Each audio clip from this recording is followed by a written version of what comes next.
pues aquí comienza don Daniel Ceán Bermúdez, más allá de la línea roja. Hola, Dani.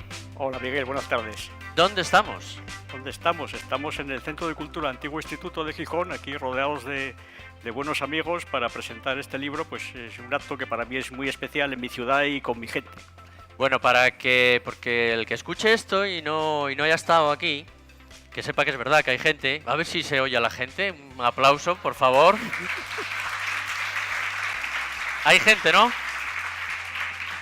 Hay gente, ¿no? Hay mucha gente, sí. Bueno, señor. pues aquí lo que vamos a hacer, vamos a presentar este libro de Daniel Ceán Bermúdez, su primer libro, y para ello nos hemos traído aquí a la mesa dos pilotos muy importantes que tenemos aquí en el Principado de Asturias. Esto, todo un lujo.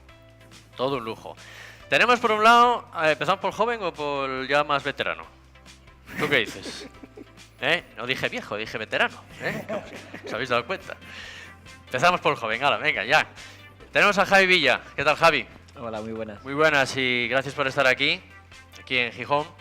Y al lado de Javi pues tenemos a José Antonio López Fombona. Ya sabéis quién es el joven y quién es el veterano, ¿no? Sobre todo por la voz. Por la voz, más que nada. Sí. Bueno, con ellos vamos a repasar un poco, vamos a ir desgranando los capítulos de este libro, ¿no?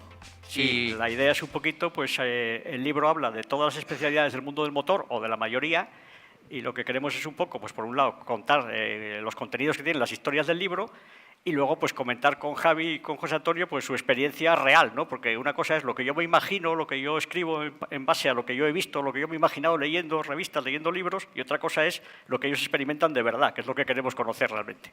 Bueno, pues si te parece, empezamos ya a repasar lo que son los capítulos del libro. ¿Cuántos capítulos tiene este más allá de la línea roja? Son 20 historias, historias totalmente independientes, cada una pues sobre un tema en concreto que puede ser pues una prueba, un rally, una carrera de Fórmula 1, una carrera de tipo Indianápolis, 24 horas de Le Mans, o un piloto en concreto, Villeneuve o Senna, otras sobre museos, sobre videojuegos, un poco de todo. Entonces cada una es una historia totalmente independiente, que se puede leer por separado, de hecho se deben leer por separado, incluso sin cada día una, sin seguirlas. Y luego eso, pues están repartidos los temas, más o menos entre todas, pues hay un poco de todo en las 20. 20 capítulos. ¿Te parece repasamos cada capítulo o cómo quieres hacerlo?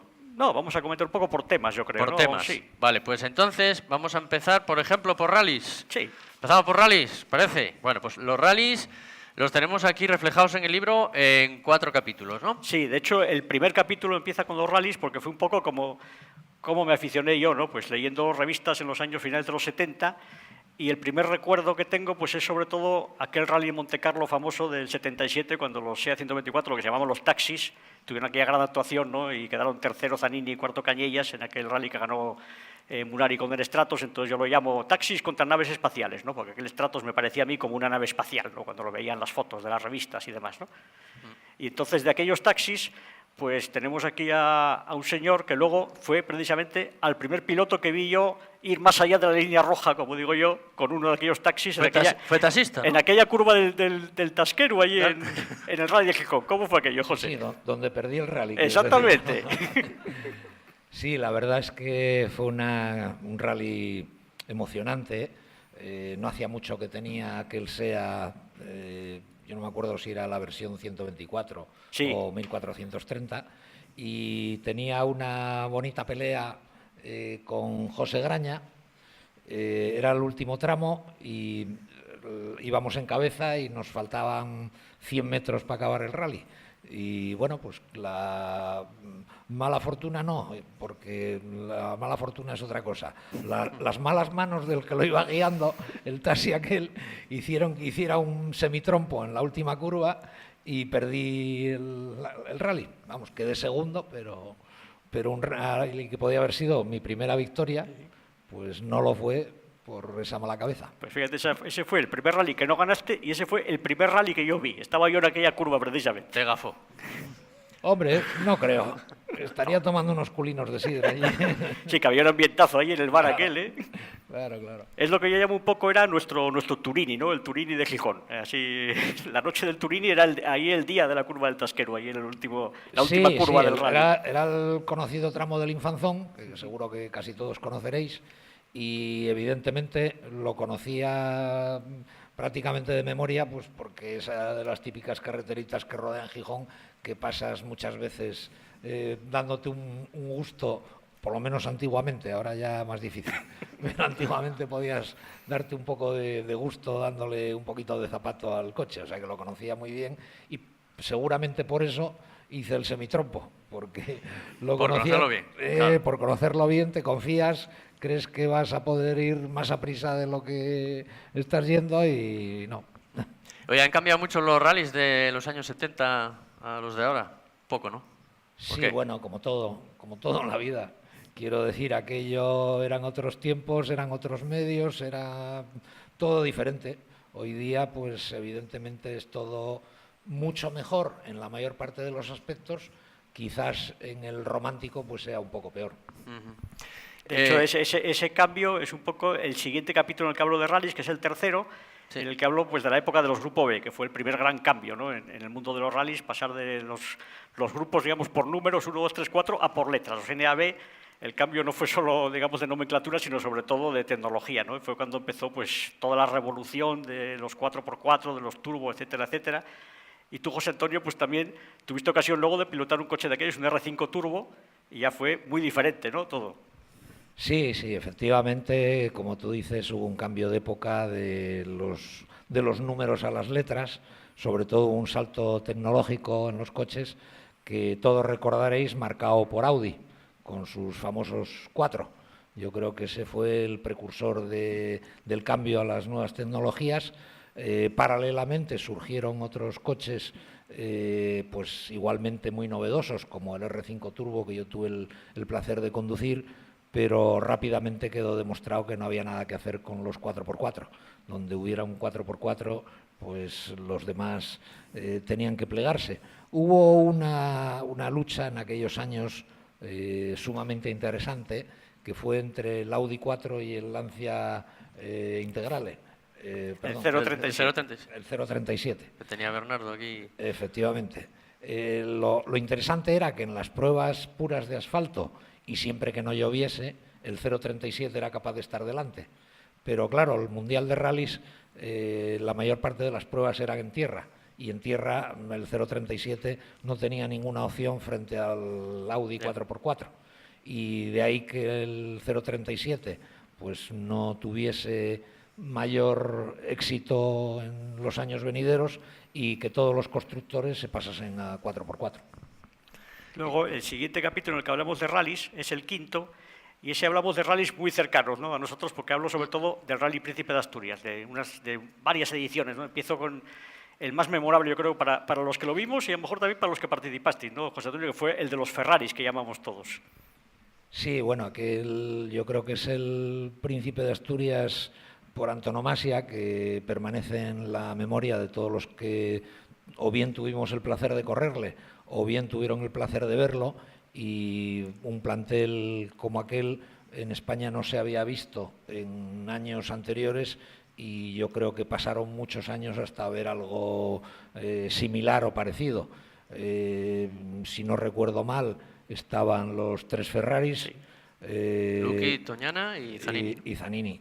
Estaban también, no sé, recuerdo ahora muy bien si 2 o 3 Porsches.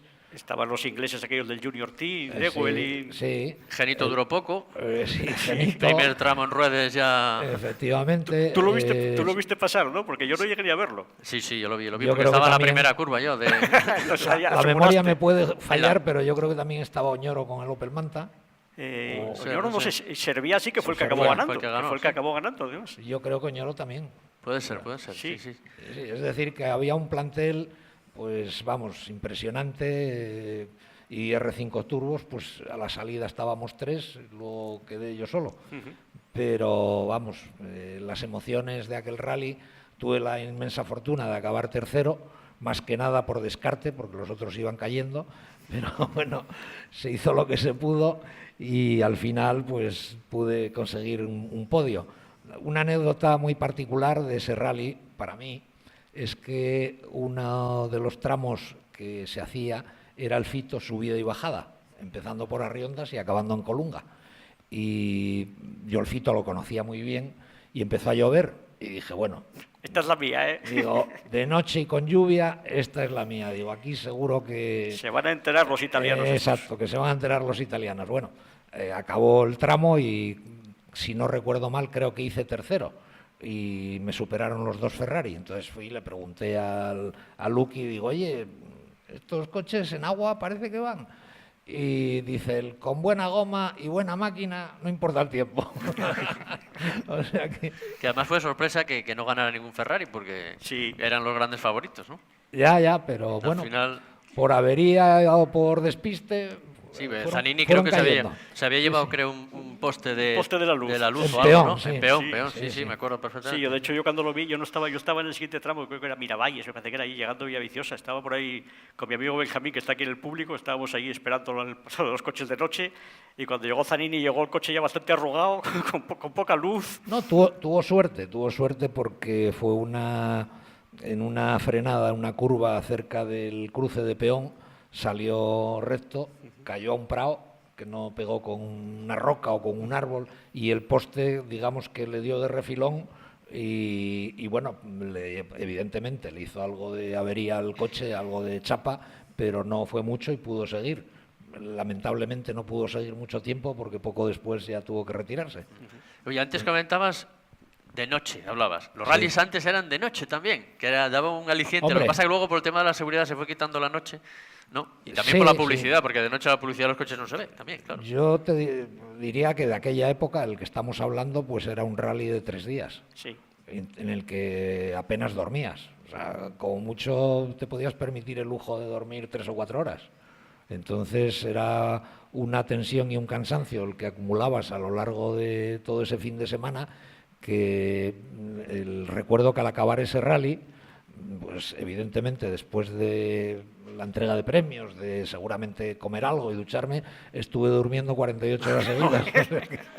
Para los aficionados también, yo recuerdo, porque ahora tú vas a un rally y ahora no duermes en un rally, yo de que ya me acuerdo que Sí, te entre pasa- despertaba el coche, Sí, sí, entre pasada y pasada y te te quedabas despertaba ahí, el coche el que iba abriendo, bueno, abriendo, el que pasaba al principio, el cero, normalmente te despertaba y decía, que ya viene, ¿no? Pero ahora eso, vamos, para nada, cambió muchísimo, ¿no? Cambió un montón. Efectivamente, los tiempos cambian. Cambian. Y los Sí. paisanos también. Claro, y de hecho esa evolución es un poco de la que se habla en esos diferentes capítulos, en ese del Príncipe en concreto, porque empezamos con ese del 84 y luego pasamos al que objetivamente, si miramos la participación, fue todavía mejor, que fue el del segundo año del IRC, el 2009, ¿no? Que ahí fue el del máximo nivel de participantes, y un poco pues en ese capítulo pues contamos un poco mis vivencias en el rally. Además ahí se ve muy bien la evolución tanto de la competición como la forma en la que yo lo he vivido, ¿no? Porque yo empecé viviéndolo, pues como decía Miguel, ahí de espectador, ahí en la cuneta, durmiéndote entre tramo y tramo, y luego he acabado pues desde el otro lado, ¿no? Desde dentro de la organización, desde el departamento de prensa, conviviendo con los pilotos. Entonces es una forma muy distinta, ¿no? Que también quiero reflejar ahí, pues un poco pues para que se vea dos formas distintas de ver los rallies. No me cabe duda, Javi, Dani, de lo que dices, pero yo te apuntaría a una diferencia que creo que para el público fue muy notoria. En el rally que estamos hablando, en el que yo, como decía antes, tuve la suerte de quedar tercero, no solamente era la calidad de los pilotos, que era muy alta, y el palmarés, sino era la variedad de monturas. O sea, el ver aquella diversidad de monturas tan impresionante y tan diferentes unos de otros, pues creo que era un aliciente y un atractivo. Los sonidos, pues no tenían nada que ver el sonido de los Porsches con el de los Ferraris, con el de los turbos. O sea, era un regalo para los sentidos de los espectadores. En este que estás diciendo tú del RC... Sí, eran todos Super 2000 ya, son coches muy similares. Efectivamente, con pequeños detalles de maquillaje, son todos iguales. Esto es lo mismo. Con los mismos ruidos, con las mismas... ¿Me entiendes? O sea, yo creo que, con perdón de los pilotos actuales, que no cabe duda que son posiblemente mejor de lo que éramos en aquella época, pero no transmite la misma alegría para los sentidos. Claro, ese es un poco, lo comentábamos también el otro día con Esteban en la presentación que hicimos aquí en La Buena Letra, que es un poco el problema que hay ahora en el tema del automovilismo deportivo moderno, es la percepción, ¿no? O sea, no es que sea más fácil, ni mucho menos, lo que pasa es que la sensación que le da al espectador sí es esa, y es engañosa tal vez. Sí, desde luego, pero como yo digo, o por lo menos es mi idea o mi criterio, yo creo que la gente va a ver las carreras de coches, pues bueno, para recibir emociones. Y las emociones fundamentalmente vienen por dos razones. Una por el ruido y otra por lo que se mueven los coches. Es decir, como dice el título de tu libro, el estar cerca de la línea roja, ¿no? Entonces, los coches de hoy en día, lo que menos le interesa a la gente probablemente es el tiempo. El tiempo del crono. Eso nos interesa a los que vamos dentro para ver si ganamos al vecino. Pero al que lo está viendo le interesa mucho más el ver el espectáculo y el ruido que pueden meter. Si marcó un segundo más, un segundo menos, eso a la mayor parte de la gente le trae al pairo. Y entonces los coches de hoy en día, hombre, mundial aparte, porque el mundial es otra cosa, sí. Es un súper espectáculo. Sí, cuando vas ya no quieres ver otra cosa. Los rallies de hoy en día pues son un poco más sosos en ese sentido, ¿no? Pero bueno, oye, cada el época progreso tiene... es lo que tiene. Efectivamente. Bueno, ¿alguna cosa de rallies más? No, bueno, lo que tenía el del IRC es que sí. publicitariamente fue muy bueno porque salía por Eurosport, claro. Que Sí, era, claro, entonces... claro, ¿no? De hecho, famosa. Y se vio Asturias por toda Europa, preciosa. Otra cosa es que luego no tuviera continuidad por temas económicos, ¿no? Pero bueno, son cosas que pasan. Bueno, ¿quieres que le digamos a la gente si quiere preguntar Sí, algo claro. sobre el tema de rallies? ¿Hay alguien que quiera preguntar sobre el tema de rallies? Porque luego vamos a ir hablando de las otras diferentes partes del libro, de Fórmula 1, de Le Mans, de la Fórmula Indy. Entonces, bueno, si alguien quiere preguntar algo, yo, si no, le pregunto a José Antonio cuál fue para él el mejor coche de rallies con el que pilotó. Es bastante... Bueno, de rallies sí, el 131 Abarth, sin ningún género de duda. ¿Ese tuyo sabes por dónde anda ahora? ¿Tienes idea?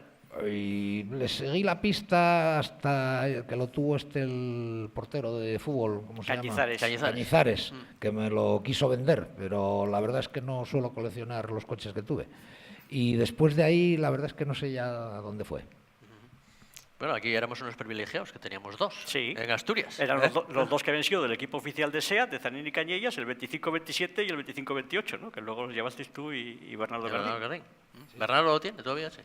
No, Bernardo También lo lo vendió ya hace algún tiempo. Ah. Vamos, medio lo regaló, la verdad, porque los coches, al igual que pasa con determinadas obras de arte, tienen picos.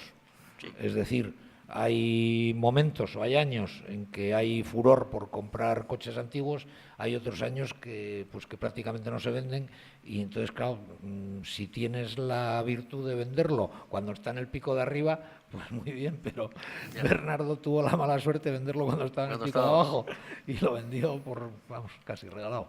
Pues una pena, porque ahí en el gaitero tiene sitio de sobra para dejar el coche, ¿eh? Sin falta de venderlo. Sí, pero yo, perdonadme, yo siempre he pensado lo mismo. Yo creo que para tener una colección o dos o tres coches con los cuales hayas disfrutado, pues tienes que tener algún sitio donde, digamos, donde verlo con cierta frecuencia. Porque lo que no tiene sentido para mí es tenerlo en una nave tapado con una lona Ya. y una vez al mes levantar un poquito la lona y decir, uy, qué bonito, y voilà, hasta el mes que entra. Así hubo muchos alpines por aquí tirados debajo de un hórreo y tal, ¿eh? Que luego... muchos. Cerramos el capítulo de rallies, Dani. Tenemos ahí... Coge el micro... No, cógelo, que si no lo sales en el programa de la radio. Y dale ahí dale al botón hacia arriba que está apagado. Dale para arriba. A ver, no te oigo. Espera, no te oigo porque te tengo cerrado aquí. A ver, ¿ahora? ¿Ahora? Ahora sí. Mira, en el tema bueno, mi último rally fue una subida nocturna al Fito, no sé, calculo que en el año 70, 72, por ahí, y que los iba a ver a un prado al lado de la Corteguera, justo en la curva que hay antes de subir a Cofiño, y ahí daban 2 o 3 pasadas y no volví después a ningún rally. Te quería comentar, ¿no sería, o en su momento, el que hubieran limitado, como hacen ahora en la Fórmula 1, que dicen, bueno, pues tantos caballos o el turbo o tal, haber limitado que no existiera el 4x4 en los rallies? O sea, decir que con tracción normal. Hombre, eso del tema de lo que decía antes José Antonio, ¿no? El tema del 4x4 y del progreso, lo que ha hecho es quitar espectacularidad a los coches, pero claro, lo que se busca es la eficacia, ¿no? Es un poco el problema, ¿no? Que una cosa es el gusto del espectador y otra cosa es lo que marca el crono. El ingeniero y el piloto quiere mejores tiempos, el público a lo mejor quiere que derrapen. Claro, eso... Así es. Lo que no se puede decir contra el progreso. La técnica avanza y es imparable. No, no. Aparte, como es lógico, pues los fabricantes intentan copiar al que mejor lo hace. Entonces acaba habiendo presión por parte de los fabricantes y, claro, el organismo regulador, en este caso la FIA, pues no tiene más remedio que tragar con lo que los fabricantes quieran imponer. Ya, es que luego lo que pasa ya al cliente de calle y por eso lo desarrollan más. Yo monté una vez en un Lancia de estos, de Gijón a Oviedo, y pasé un miedo tremendo. Un amigo tenía un Lancia los últimos que hubo, y claro, bueno, no sé, iríamos a 200 algo. Y llegaban curvas... Eso no lo cuentes. No se puede decir. Bueno, ya prescribió. Sí. Y llegaban ciertas curvas y aquello seguía plano. Y yo iba al lado, pues como pisando el freno. Y impresiona mucho que desde aquí el coche se sale, me la doy, y pues no, seguía... No te preocupes, que yo soy piloto y cuando voy a la derecha también voy pisando el freno. Bueno, pues solo era eso, gracias. Nada, gracias a ti. ¿Queréis, alguien más quiere preguntar algo sobre rallies? Tenemos allá a Ladino, que también pilotó un taxi de estos, ¿no? Sí, unos cuantos años, Unos sí. cuantos años. ¿No quieres preguntar nada, Ladino? Es raro para ti, que no preguntes. ¿Y el 31 Abar también lo pilotó? A Ladino Martínez. Coge el micro. Pasarle el micro, por favor. Acércate un poco al micro, que es que si no...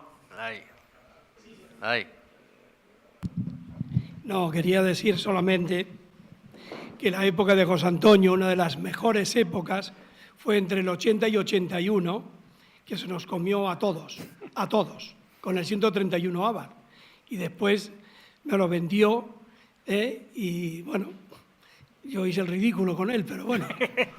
Es verdad que luego fuiste tú con aquel coche, es verdad, Claro, no me acordaba claro, yo. Sí. hice el ridículo bastante. No, tuviste la mala fortuna de dar En dar un taller que no correspondía cuando tú me habías aconsejado. Efectivamente, dar con alguien que no sabía lo que hacía y te... Hombre, quería sacarle 220 caballos al Abra cuando fábrica ya más de 200 no le sacaba. Recuerdo que me decías tú que de 14 carreras habías abandonado 17 veces. No, al revés, participé en 18 del Campeonato de España y rompí en 21. Horrible. Bueno, pues nada, tienen muchas anécdotas esto seguro, podríamos hablar mucho, pero claro, el libro tiene un montón de capítulos y tenemos que seguir, ¿no? Ahora vamos a pasar a un apartado en el que va a hablar ya bastante Javi Villa, ¿no? Sí. Porque vamos a hablar de la Fórmula 1, ¿no? Sí, cambiamos radicalmente. Bueno, la Fórmula 1 lo tiene reflejado aquí en el libro en 5 capítulos. Sí, empezamos también un poco con la misma idea del tema de los rallies, ¿no? El reflejar, por un lado, cómo fui yo aficionándome a la Fórmula 1, cómo lo iba viendo primero a través de lo que leía en las revistas, después a través de ir a las carreras y después a través de verlas por la tele, ¿no? Un poco, y también el cambio tecnológico, el cambio aerodinámico, etcétera, etcétera, ¿no? Entonces, son 5 capítulos, uno está dedicado pues, a la época de los Lotus de Colin Chapman, de por qué me dediqué yo a ser ingeniero, porque yo quería ser como Colin Chapman, toda aquella evolución del efecto suelo, etcétera, etcétera. Y luego pasamos al año 81, que fue cuando fui yo a mi primer Gran Premio de Fórmula 1, a Madrid, al circuito del Jarama. Y aquella carrera, para ir a aquella carrera, yo no tenía con quién ir, tenía 17 años, no tenía carrera de conducir.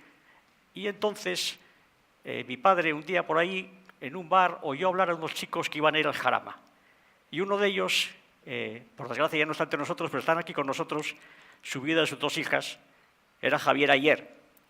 Los que le hayáis leído ya el libro, pues veréis que se le menciona mucho porque, digamos que muchas de esas vivencias fueron comunes, ¿no? Compartimos muchas veces el ir a carreras, sobre todo de Fórmula 1, Gran Premio de España, Gran Premio de Portugal. En el libro se habla de esa victoria de Villeneuve en el 81, se habla de las victorias de Senna, la primera victoria de Senna en el 84 en Estoril, que pillamos una mojadura extraordinaria, lloviendo a cántaros. Pero ahora no te importa haberla pillado. En absoluto. ¿Ves? O sea, fue de esas que dices, qué pena que se acabó, aunque estoy empapado, calado hasta los huesos, ¿no?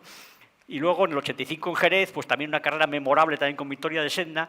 Ahí cuento también en el libro, que es una cosa que yo quiero, o sea, que le llama mucho la atención cuando comento con chavales jóvenes, pues gente, por ejemplo, como Javi, que no habían nacido de aquella todavía, ¿no? El cómo seguíamos la Fórmula 1 de aquella, ¿no? Y en el libro un poco lo cuento, de aquella naturalmente, Internet, nadie se imaginaba que iba a existir, nada de sobre los tiempos en directo, como hay ahora, todo esto, ¿no? Los parciales, ahora tienes incluso el tiempo que hacen ya no por vuelta, sino 3 veces en cada vuelta un parcial. De aquella ¿Cómo lo hacíamos? Con un cuentavueltas que yo iba apuntando y Javier con un cronómetro, con este cronómetro, que yo se lo quiero entregar aquí a Tamara, por favor.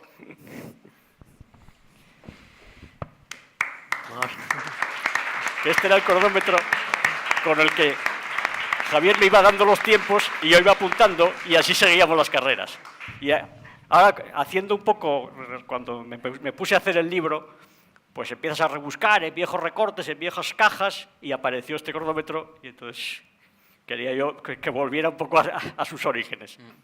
Bueno, yo tengo una anécdota del tema de la radio, que ahora tenemos todos los tiempos, lo que dices tú, ¿no? Internet y tal. Yo me acuerdo del primer rally que yo retransmití por la radio, fue en el año 86, el famoso rally, el último año de los Grupo B, que fue una pena. Por un lado estaba encantado retransmitiendo aquel rally, pero por otro lado estaba fastidiado porque yo a Tabatón solo veía en la asistencia. Entonces yo veía que llegaba aquel coche, quitaban aquello, quedaba solo lo que era el motor y allí poco más, pero no podía ver a Tabatón por los tramos. ¿Sabes cómo hacíamos para enterarnos de los tiempos que hacían en los tramos? No. Teníamos a un tío en la emisora que era un matemático, controlaba la leche. Y con un escáner pillaba las comunicaciones que pasaban desde los tramos y entonces él hacía sus números y ahí Tiempo de salida y tiempo de llegada. Y con eso él iba dando los tiempos de cada tramo. Y éramos los primeros que los dábamos. Pero el tío ahí estaba en la emisora, tal, así los dábamos. Y ahora vas aquí al ordenador, y lo tienes todo. O sea, ahora te cabreas si no hay cobertura, estás en el tramo y no hay cobertura, no tengo tiempos. Y estamos hablando del 86, tampoco estamos hablando ahí, bueno, que quiero decir que evolucionó todo, esto evolucionó un montón. Bueno, ¿no? alguno no había nacido todavía de aquella, ¿eh? Alguno no. Bueno, a ver, entonces, seguimos. Decías, capítulo sí, 2... de esa evolución de la Fórmula 1, pues entonces hay otro capítulo para mí muy importante, que es sobre todo el contar lo que era la Fórmula 1 en España en lo que yo llamo los años AA, antes de Alonso, que es un poco esto de antes de Cristo, ¿no? Aquí antes de Alonso, porque aquí en España para la Fórmula 1 Alonso es como Jesucristo, o sea, fue a partir de él, es el Nuevo Testamento, lo de antes era el Antiguo Testamento, como también decía Javier, que teníamos ahí unos libros de la historia de la Fórmula 1, y uno era el Antiguo Testamento y otro el Nuevo Testamento, ¿no? Y entonces, en esa época, pues simplemente que un español, ya no digo que participara, que se clasificara, que lo intentara, ya era un milagro, ¿no? Que era la época de Emilio de Villota. Luego vimos la época de Adrián Campos, luego ya llegó Pedro Martínez de la Rosa. Entonces fue una evolución enorme. Y en esa evolución estuvo a punto de entrar también ahí este señor que tenemos aquí, que por lo menos se llegó a subir en un Fórmula 1, Javi Villa. ¿Qué faltó para que tú entraras en la Fórmula 1? Dinero. Bueno, Dinero. como muchas cosas, ¿no? Cuando llega el momento tienen que darse muchas casualidades, muchos puntos a favor. Yo tuve pues, la gran suerte, la oportunidad de poder sentarme. Además, sigo creyendo, de verdad de corazón, que me senté en un Fórmula 1 por una carrera de karting, sin dudar. O sea, veníamos de una buena temporada, obviamente, en la GP2, además había sido 2007, donde ganamos carreras, donde teníamos 19 años, estábamos marcando. Me invitan a una carrera que hay en Inglaterra, que era una carrera contra el cáncer. Allí iban pilotos de Fórmula 1, de las World Series, los equipos, ya ves encima los ingleses cómo son para todo eso. Y era una carrera con cars de alquiler, ¿no? Cars de alquiler con slicks, estaba lloviendo a mares, eran unos Inter sin embrague. Salimos, les metí casi un segundo en la crono, ganamos la carrera y al día siguiente, llegando a Madrid al aeropuerto, me llaman a mi teléfono que en una semana tenía que estar en Zúrich para preparar el asiento, que en 15 días rodaba en Jerez y después pues firmamos un contrato con ellos. A partir de ahí, pues bueno, yo hacía un año más de GP2 en el momento en el que estábamos y a partir de ahí entrábamos como piloto probador y luego piloto oficial. Y durante el año de GP2 me comunican que BMW toma la decisión de un año y se abandona la Fórmula 1. Obviamente firmaste el papel que te pusieron encima de la mesa sin discutir nada, porque tampoco tenías capacidad para discutir nada y tenían todo en su mano. Si yo entraba, a partir de ahí tenía una obligación y entonces ese año te comunican que esto se acaba. Lo intentas, lo peleas un poco más, pero empiezas a ver que detrás de ellos va Renault, va Toyota, va Honda, empiezan a salir las marcas y que la situación se ponía muy dura cara a lo que eran equipos oficiales, donde a un piloto le podían llamar, como tuve la suerte de que me llamaran a mí, para poder sentarse. Pero, de todas formas, esa experiencia de pilotar el BMW de Fórmula 1 es lo máximo que has hecho de pilotaje. Como coche, o sea, como máxima experiencia, no. Para mí sí fue algo muy, muy grande, ¿no? Porque, por una parte, te quita esa espinilla de decir, oye, te llamaron, fuiste, subiste, probaste, sabes lo que es. El coche en sí Sí, es genial. Yo venía de la GP2, donde es un coche más rudo, por definirlo. Tú peleabas mucho con él, era un coche que había que trabajar. Era más físico tal vez el GP2. Bastante más, había que discutir con él y trabajártelo, y el F1 no, era un coche mucho más lindo, más suave, preciso, te acompañaba mucho más. Luego sí cambia mucho todo el entorno de trabajo. Estabas acostumbrado a trabajar con 3 personas muy cercanas a ti, el team manager, tu jefe de ingenieros y jefe de mecánicos, mientras que allí trabajabas con 7 personas. Todo era mucho más detallado, mucho más preciso y obviamente pues, con 19 años esa experiencia fue genial. Y previa a esa experiencia hay otro capítulo que cuento, que eso lo compartí contigo, que fue, ¿te acuerdas, aquel viaje que hicimos a tus primeros test en GP2 allí en el Paul Ricard? Y por allí tú tenías 17 años, no tenías ni carnet de conducir, fue tu padre César conduciendo todo el viaje, me acuerdo, desde Soto de Dueñas hasta el Paul Ricard. Y allí tú coincidiste en el equipo de Racing Engineering con José María Pechito López, que luego fue campeón del mundo de turismos, y por ahí había un tal Lewis Hamilton. Sí, él venía de ganar las Euroseries, fue el año que le metieron en GP2 a Cuchillo, hicieron una temporada magnífica, la ganaron y luego pues nada, el siguiente año fue el año de McLaren, que todo el mundo en España ya recuerda. O sea, eso fue entonces en el 2006. 2006, Yo había sí. estado antes con él en el 2005, Sí. en Barcelona, en Montmeló. Y ahí estaba también el Rizos ese, ¿qué dices? Sí. Sí, tenía unas greñas de aquella. Y tengo imágenes yo grabadas de él. Mira tú luego el chavalín dónde llegó. ¿Eh? Avanzó Casi rápido. nada, un poco, ¿no? Y tenías ahí un compañero que era un poco aquel británico, ¿no? Dan Carroll, Carroll, ¿no? Estaba un pelín loco Adán, ¿eh? Sí, gran piloto, Sí. gran piloto, tuvo mala suerte. Yo creo también ese año fue un año con Racing con muchos problemas, había gente en el equipo que le defendía, teníamos mucha guerra interna con ingenieros y demás. Para mí era un año caótico, se echaba un poco la culpa pues a falta de experiencia y demás, pero sin embargo gente del equipo decía que había visto ganar a Adam el año anterior lloviendo en Mónaco con una mano atrás con Sí, Supernova. él había estado Y ahora empezado mismo yo- con Supernova, estaba que era un equipo teóricamente pues mediano inferior, claro. y ganaba carreras Sí, sí. con margen, y ese año con Racing le costaba meterse entre los 10 primeros, y entonces había gente que decía, vale, Javi ok, pero él, y al año siguiente nosotros de la noche a la mañana de no pasar el 18 en adelante, pues empezamos a ganar carreras y meternos entre los 5 primeros, pero esas son cosas que quedan normalmente de puerta hacia adentro y que cuesta mucho. Yo de Adam enseñar. tengo un recuerdo de la carrera aquella de Valencia, que pegó un golpe. Cuando saltó por encima, además creo que era por encima de uno de los de Campos, de Vallés o de alguno de Que los estábamos, del yo, equipo yo español. estaba ahí en el box con tu equipo, todos echándose las manos a la cabeza, el coche volando, y él vuelve a box y vuelve riéndose y dice, lo adelanté por encima, que conste. Hay que tomárselo con humor. Oye, y a la hora de conducir, pues lo que decías, el GP2, ¿no? Que lo más complicado para llevar ese aparato, ¿qué era? Bueno, al final, como todo, tú vas dando unos pasos y todo acaba siendo normal. Cuando estás corriendo y ya estás metido en el ajo, no diferencias de estar en una carrera de GP2 o estar corriendo CM Nacional de Montaña. Tú tienes tu trabajo, cada coche tiene su límite, la diferencia es que uno límite está a 100 y el otro a 200, pero el límite es el mismo. Tu trabajo, tu esfuerzo cuando realmente te pones a tirar es el mismo. Lo que cambia un poco viene a ser el ámbito de trabajo, de la gente, de todos los que están alrededor. Sí te impacta al principio. Ese test que decía Daniel, la primera vez que me subí al GP2, yo venía de la F3 Nacional, tampoco nunca había salido de España a competir, ni mucho menos, y no se me olvida esa primera imagen, salir por el pit lane, control de velocidad, llegas al final del pit lane y según calco el botón para quitarlo, pega 3 coletazos y dije, hiperespacio. Vamos a cambiar, que aquí no pasa nada. Pero claro, esos primeros momentos, ¿no? O la primera vez que estuve en Mónaco, yo no conocía Mónaco y la primera vez fue con el GP2. Los primeros entrenamientos libres de Mónaco, este pensamiento que tienes para ti, dices, mira, aquí se va a arrimar al muro, quien yo te diga, ¿sabes? Esos momentos, porque claro, una pista es plana, muy bien. Mónaco, aunque parece muy plano, pues tiene sus movimientos y un Fórmula lo copia todo. Se te mueve, tienes 2 cuartas que no eres capaz de calcular y dices, uff, y rápido aquí. Y luego llega un momento que es habitual, que a todo te acostumbras en la vida.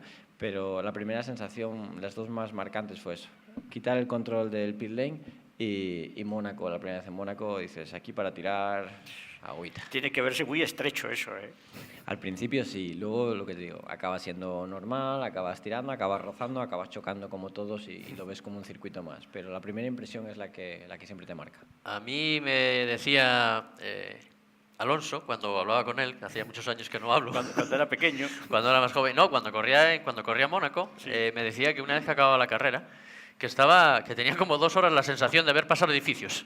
O sea, de estar ahí continuamente entre las calles y esto, ¿no?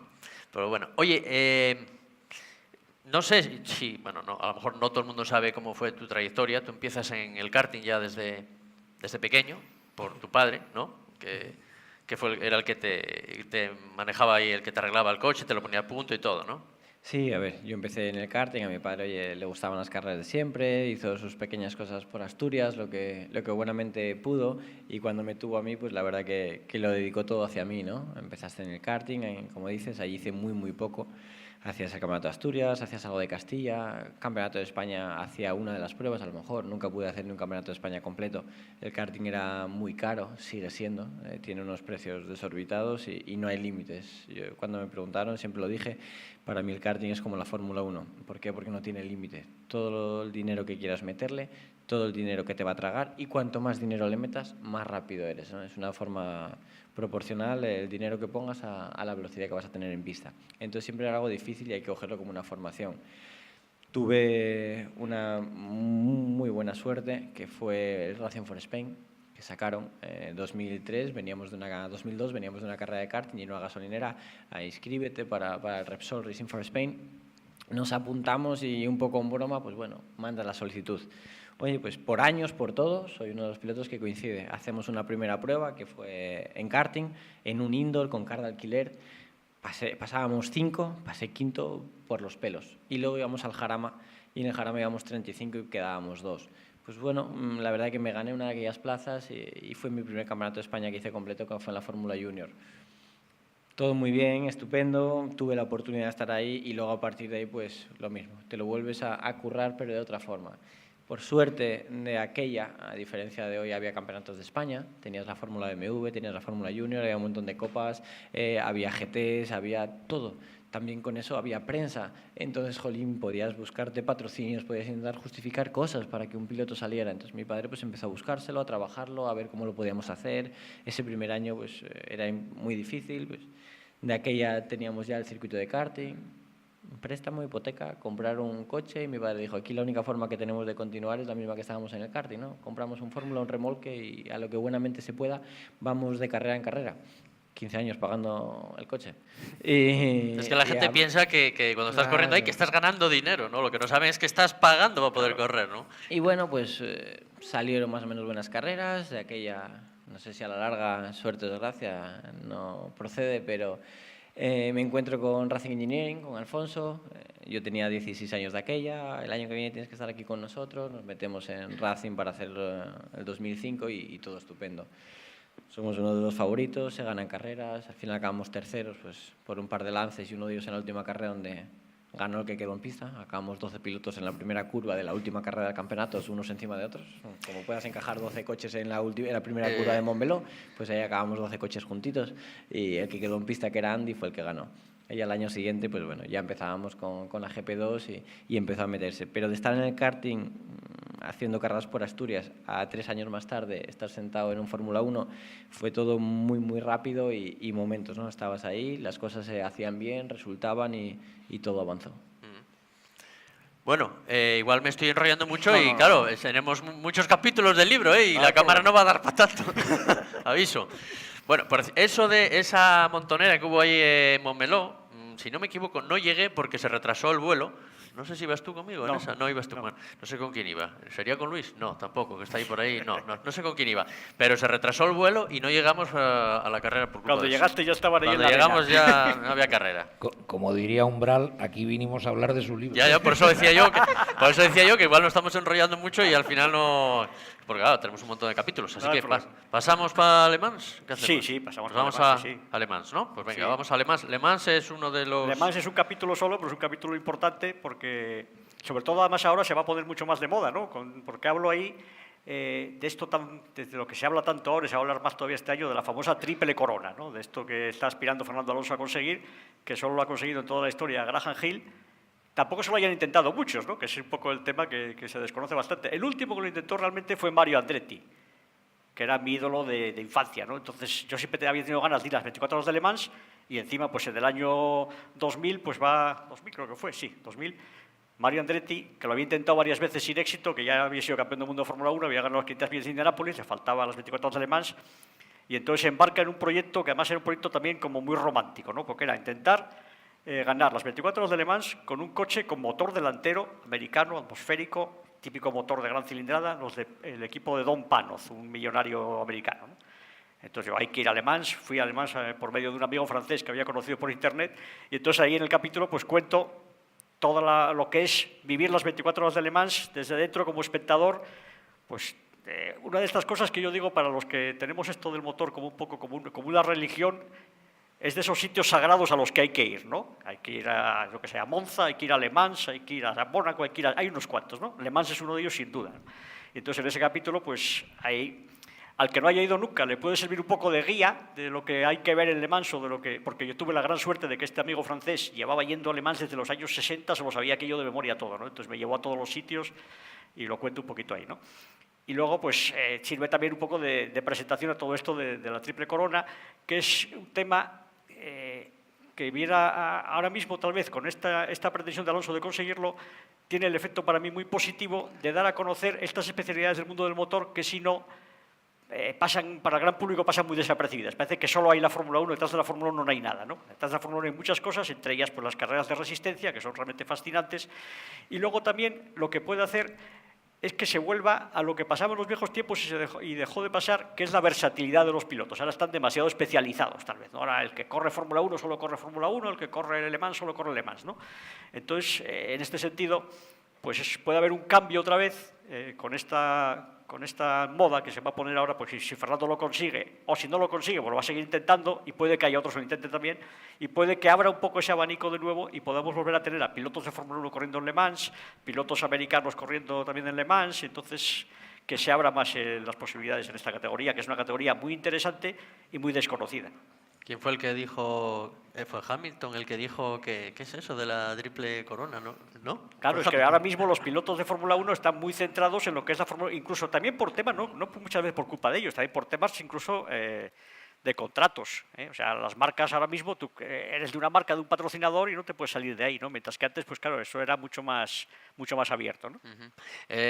José, ¿tú crees que ahora los pilotos son... O sea, los de antes versátiles, como pueden llevar tanto un coche, una categoría como otra, los pilotos de antes? Hombre, yo creo que antes eran más versátiles que ahora. Yo creo que antes no había tanta competencia como hay y tanta especialización como hay hoy en día. Hoy lo que hay es una especialización tremenda y una competencia en cualquier rincón, en cualquier especialidad, pues como no ha existido nunca. Prueba de ello es que un piloto de la talla de Kimi Räikkönen quiso probar en otra especialidad y casi se arruina, porque pues le pasaba un poco lo que al pibe. Participó en 12 rallies del campeonato del mundo y se estrelló 20 veces. Y se estrelló 20 veces, claro. Y el Kubica también, él. Sí, hombre, yo ahí en ese sentido, claro, de hablar ya de pasar de rallies a circuitos, yo casi lo llamo otro deporte. Es como, yo qué sé, decir, el tenis y el ping-pong se juegan con raquetas y una red y una pelota, sí, pero es que son dos cosas totalmente diferentes, ¿no? Y esto es igual, sí son coches, volante, acelerador, frenos, pero es que una cosa es un rally y otra cosa es un circuito, ¿eh? Javi, tú tuviste tentado de hacer rallies. Sí, y bueno, algún día, ¿no? Algún día tengo ¿Sigues ganas de todavía con la probarlo. tentación? Sí, pero para mí eso, separo lo que es asfalto y tierra. Más que rallies y circuitos, separo asfalto y tierra. Pilotos que vienen de circuitos, pues tenemos otra forma de ver las cosas, de analizarlas, y los rallies para mí son muy, muy distintos. No es ni el mismo límite, ni el mismo ritmo, ni la misma velocidad. Tienes que saber llevar mucho más imprevistos, guiarte muy bien del copiloto, saber analizar las cosas, y vamos, pilotos de circuitos a rallies, pues lo tienen jodido, les cuesta mucho. Y de rallies a circuitos yo lo veo incluso hasta peor. Y como ejemplo tuvimos a Loeb, ¿no? Que sí, creo que marca y va a volver a marcar la diferencia. Lo intentó en GTs, lo intentó en GP2, lo intentó en el Mundial de Turismos. Cada compañero que tiene, da igual la talla, no. Entonces, para mí esas dos partes son muy difíciles. Dentro de los circuitos, bueno, al final correr con un Sport prototipo y un Fórmula 1 son coches muy, muy rígidos, muy parecidos. Hoy en día traen una aerodinámica todos bestial, no hay tanta diferencia como había antiguamente. Claro, sí. Un Indy, al final un Indy no deja de ser como un GP2. Además los hace dalar a todos, tienes dos kits de aerodinámica, todos con el mismo chasis. Pero bueno, pueden ser un pelín más rápidos, menos rápidos, pero no deja de ser un monoplaza, un chasis de carbono muy rígido, aerodinámica, poco peso, mucha potencia, o sea, todo es bastante parecido. El salto viene pasarse a los rallies, que que al mismo nivel que hablamos de la Fórmula 1, o sea, meterte al mismo nivel en el Mundial de Rallys, lo veo pues un punto aparte. Y saca precisamente, Javi, el siguiente tema, que es la Fórmula Indy, que se conecta además con esto que hablábamos de la Triple Corona, de Fernando Alonso y demás. Este año, pues, por fortuna, se va a hablar mucho de las 500 millas de Indianápolis, que es otra carrera absolutamente fascinante, histórica, de las de más tradición del mundo, y también aquí muy desconocida. Y yo ahí, el capítulo que le dedico a esto de las carreras de la Fórmula Indy, lo llamo algo más que dar vueltas en círculo, porque a veces aquí en Europa tenemos la sensación de que esto de la Indy, esto es muy fácil, son todas dar vueltas ahí en redondo, ¿no? Mucho más que dar vueltas mucho en más círculo. que dar vueltas en círculo. Sí. Y eso, yo, vamos, siempre tuve la sensación de que era bastante más que eso, y luego lo comprobé cuando fui precisamente con Javier ayer, fuimos en el año 2001 a una carrera que hubo de aquella, se llamaba la Fórmula Kart, en Rockingham, en Gran Bretaña. Y entonces, en ese capítulo, lo que cuento es también las sensaciones que me produjo esa carrera y lo que es la Fórmula Indy vista en directo, no vista desde dentro, que es evidentemente mucho más difícil, mucho más compleja. De aquella, además, era mucho más diferente todavía que ahora la Fórmula 1, porque de aquella en la Fórmula 1 todavía no había safety car, no había paradas en boxes como ahora para cambiar ruedas habitualmente. Entonces, claro, era otro mundo totalmente, ¿no? Es un mundo muy distinto, el mundo de los óvalos, que Javi lo experimentó con un coche que, mira, es el de los que me falta a mí por ver en directo, que son los NASCAR. ¿Cómo fue eso de pilotar un NASCAR y en óvalo? Bueno, aquí era a un nivel muy pequeño, ¿no? Pero el problema que tiene la carrera en sí es que no te enteras de nada. Tú vas dando vueltas a ritmo, pero vas todo el día comunicándote con una persona que es la que está afuera y es la que te tiene que ir marcando todo. Cómo vas, a qué ritmo y, sobre todo, además nosotros íbamos primeros y perdimos la carrera por un golpe, es el que te tiene que avisar del golpe. Había un golpe de un piloto, estaba atravesado en el medio, no me avisaron y cuando yo llegué allí me lo comí. Entonces vas guiado, tus ojos son solo para competir, para poder moverte en la línea, si hay un coche detrás, si puedes salir, si no, si tienes al ganado, si hay un accidente, hay personas arriba en los óvalos que son los que van cantando. Entonces esa comunicación directa es la que hace la parte bonita de la carrera, pero claro, se ve muy desde dentro.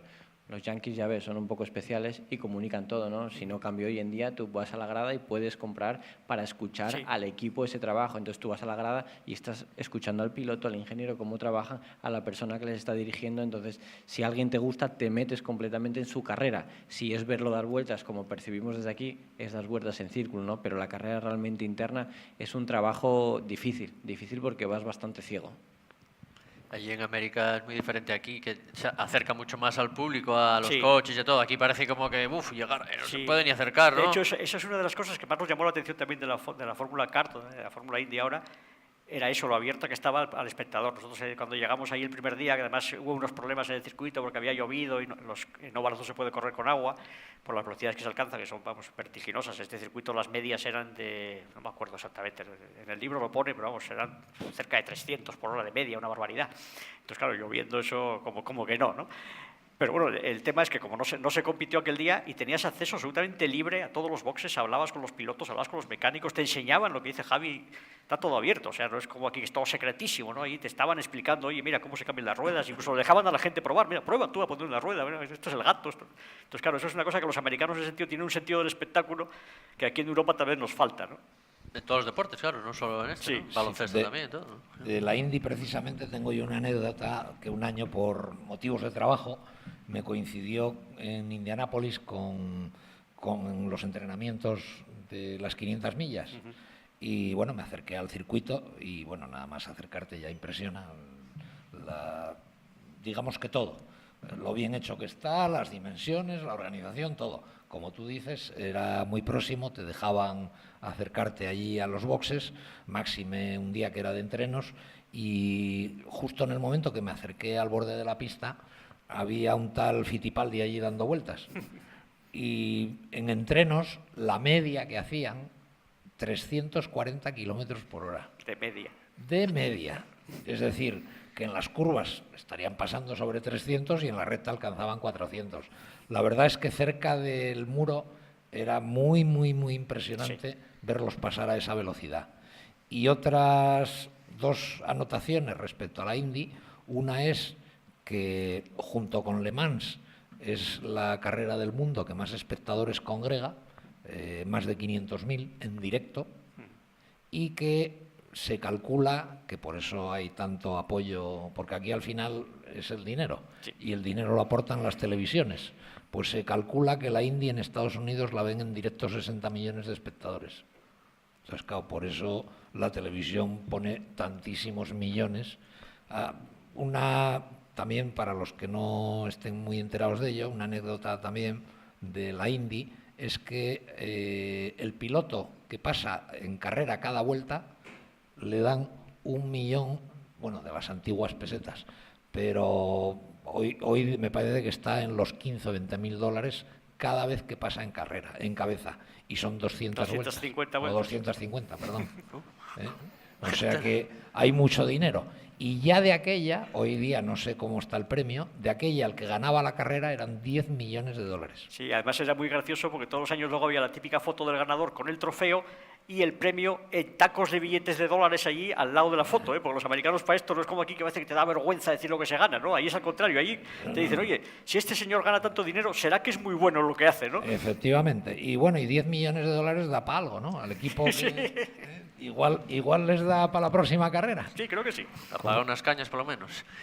Bueno, entonces hemos pasado sin decir a la gente si quería preguntar. También es verdad, nos enrollamos ya nosotros, así que cualquier cosa que queráis Si preguntar... alguien quiere preguntar de la Fórmula 1, está a tiempo ahora, abrimos el Turno de preguntas. turno de preguntas, eso. Fórmula 1 a la 1, Fórmula 1 a las 2, Fórmula 1 a las 3, paso palabra. Le Mans a la 1, Le Mans a las 2, Le Mans a las 3... Y Fórmula Indy a la 1, Fórmula Indy a las 2 y Fórmula Indy a las 3. Que nada, bueno, pues seguimos. Nos vamos, ¿no? Sí. Bueno, ¿quieres preguntarle a Javi cómo...? Ya le habías preguntado, ¿no? Lo del óvalo. Vale, sí. Ahora lo de... Pasamos a Sí, esto, pasamos ¿no? Museos. a otra zona, digamos, que es un poco ya de capítulos más variados o más heterogéneos, ¿no? Hasta ahora hemos hablado de especialidades muy concretas del mundo del motor, ¿no? Luego en el libro hay una serie de capítulos, ahí concretamente son 7, en las que hablo pues un poquito de diferentes aspectos, digamos, relacionados con el mundo del motor, pero no directamente carreras o pilotos concretos, ¿no? Es hablar, por ejemplo, de los museos del automóvil, es hablar de los videojuegos, de cómo, por ejemplo, a través de un videojuego del Grand Prix Legends, pues yo descubrí la época de los años 60 de Fórmula 1, que es una época absolutamente fascinante y es una época que también se ve muy reflejada en una de las mejores películas, o para mí la mejor película de la historia sobre Fórmula 1, que es Grand Prix de John Frankenheimer del año 66. Entonces, en el libro también cuento un poquito, hago un ejercicio de imaginación, ¿no? de mezclar lo que yo sentía en el videojuego del ordenador y lo que era la realidad de aquellos tiempos, ¿no? Una realidad que en la película se ve muy bien y se ve también con ese tono épico que a lo mejor pensamos que se ha perdido hoy día un poco, ¿no? Por el tema de la comercialización, de la excesiva profesionalización que tienen las carreras hoy día. Y entonces, pues esta película, o luego la siguiente de la que también hablo, que es mucho más cercana en el tiempo, que es la de Rush, que es el duelo entre Niki Lauda y James Hunt en el Campeonato del Mundo de Fórmula 1 del 75, que fue también la siguiente década, ¿no? La década de los 60, la década de los 70 son 2 décadas de gran cambio en la historia de la Fórmula 1. Primero del cambio a nivel tecnológico, luego el cambio a nivel económico. Entonces, ahí en esos capítulos, pues un poco lo que hago es cómo lo vi yo, compararlo pues un poco como es ahora y contar también lo bueno y lo malo, ¿no? Porque tenemos mucho la tendencia a lo mejor de cualquier tiempo pasado fue mejor, ¿no? Y evidentemente había cosas mejores y cosas que echamos de menos, pero también había cosas tremendamente trágicas y dramáticas que hoy día pues serían poco menos que imposibles o inconcebibles, ¿no? Que existieran.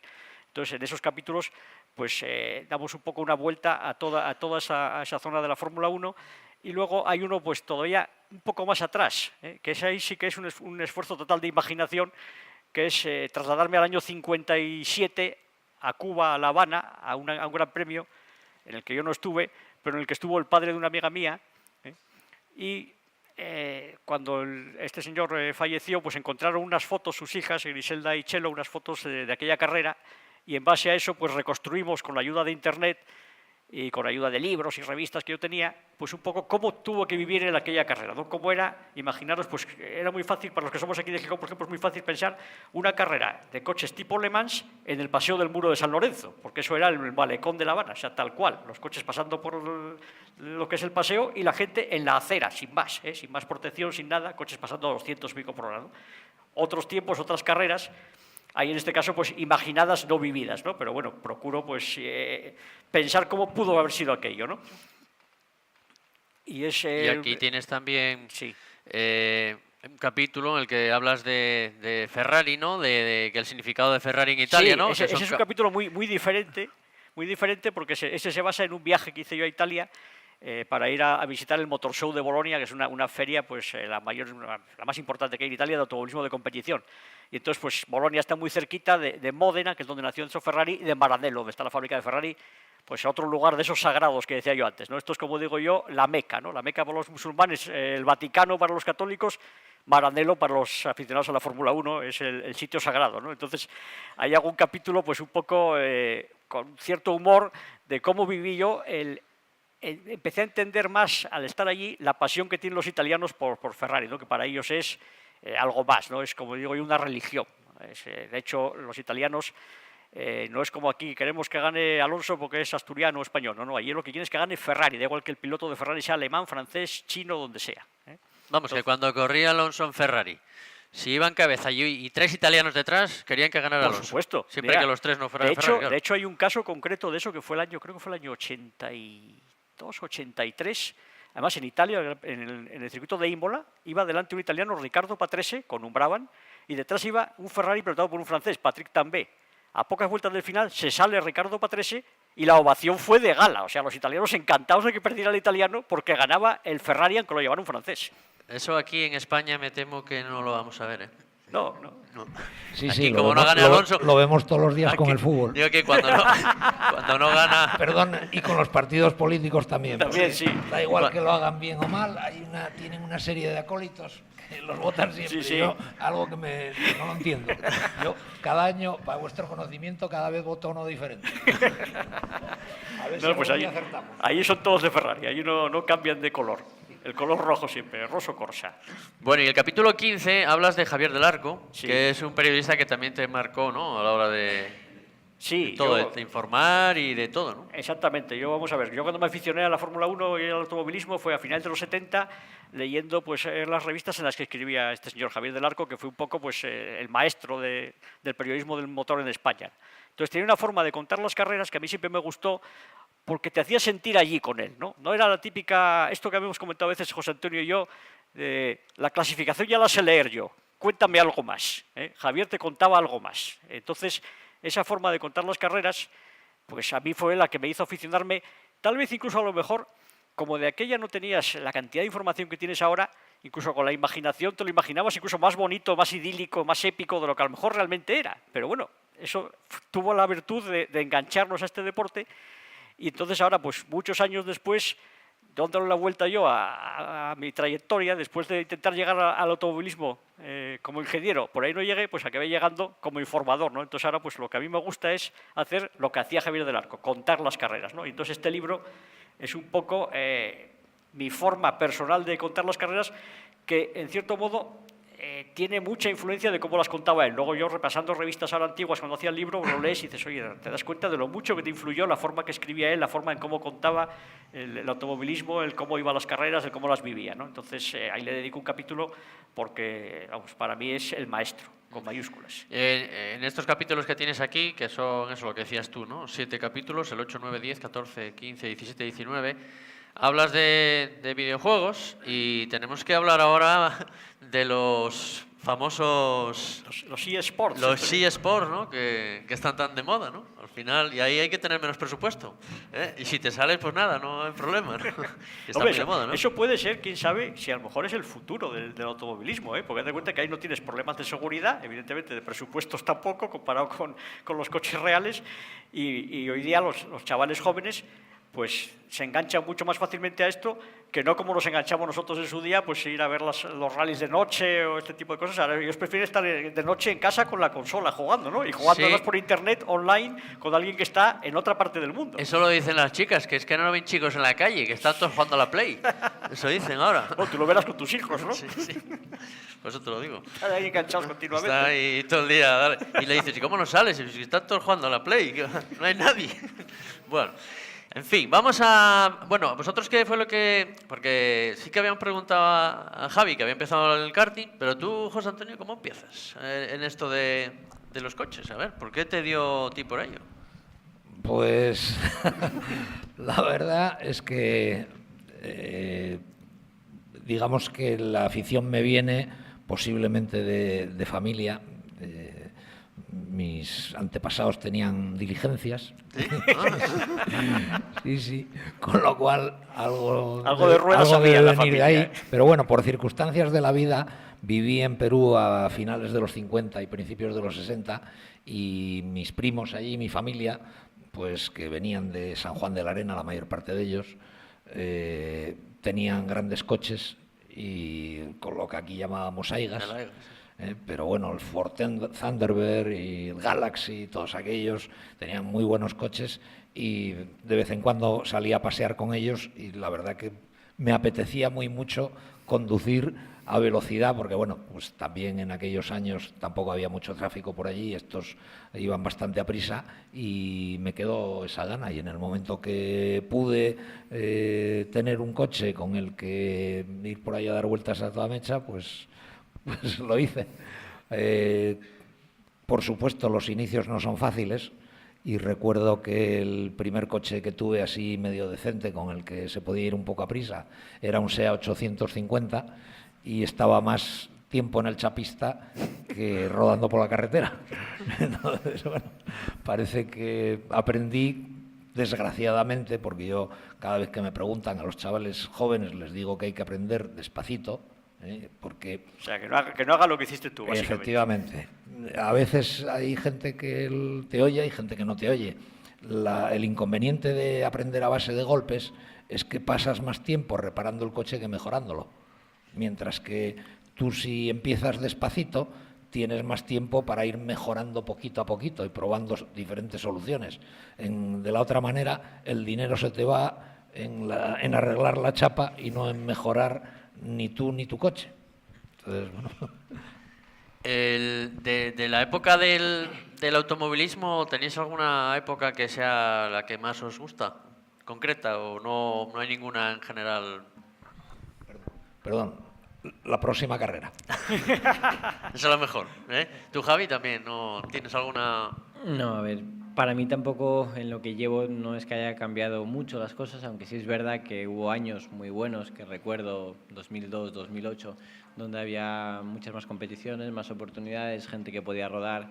Y mirando un poco hacia atrás, que a mí no me tocó tema de circuitos, envidias un poco más reciente, los finales de los 90, donde por lo menos en España había pilotos que iban bien y que podían vivir de ello. Los tenías en los rallies con 4 o 5 equipos oficiales y pilotos que vivían y trabajaban nada más que para eso. Tenías en circuito los turismos, cuando era el Campeonato de España de Turismos, y tenías lo mismo, 4 o 5 pilotos que trabajaban para la marca, vivían. Entonces tenías un nacional donde había pilotos que los que podían ir bien trabajaban, era su trabajo real. Entonces, dentro de lo que es el deporte, sí me da envidia y echas de menos esos pilotos que en nacionales, que en su casa podían vivir y dedicarse si realmente sus cualidades lo aportaban, cosa que hoy en día en Europa eso desapareció. Y bueno, entonces te dan envidia a los americanos, que en vez de montar un campeonato, hay un organizador que monta un evento. Entonces, ese evento todos tienen que trabajar, todos tienen que vivir y funcionar. Y el que pasa primero cobra, y el que gana cobra.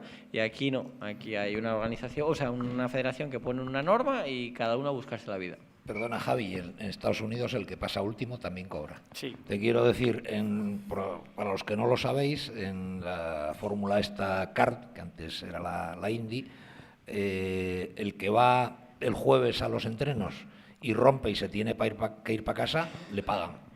No, Sí. de hecho, en la NASCAR se dio el caso curioso de que había equipos que vivían solo de eso. O sea, salían, rodaban un poco, cobraban la prima y se iban para casa para no gastar más. Tú dices solo de aparecer y marchar. Sí. Claro, el que ganaba era el ejemplo, pero sí, viven todos, ¿no? Viven todos y eso te da envidia. Aquí vas a la Fórmula 1, que es lo máximo, y viven 10. Pero mira, yo lo llevo reivindicando por lo menos los últimos 20 años.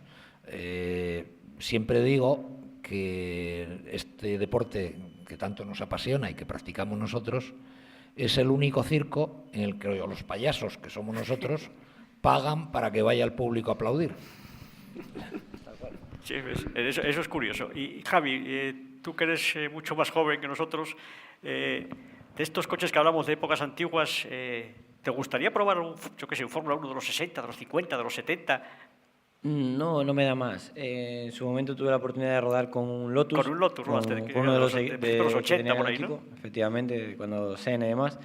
Pero vamos a ser claros, en esa época al final el coche en comparación a cualquier coche pequeño de hoy es mucho menos por la tecnología que tiene. Lo único que sí, a lo mejor pues por los videojuegos de pequeño y demás, sí me gustaría probarlo y en su terreno, es el Audi 4, Ajá. el Grupo B. Es el único coche así un poco por Sí. referencia, porque eso sí que cambió. Lo de ahora se mejoró, pero en otra línea. Aquello era algo especial. Los Sí. fórmulas mejoraron en la misma línea, son más eficientes, más rápidos, más todo. Claro. El Grupo B te quedó ahí como algo como decir, uff, se tenía que ser muy bruto.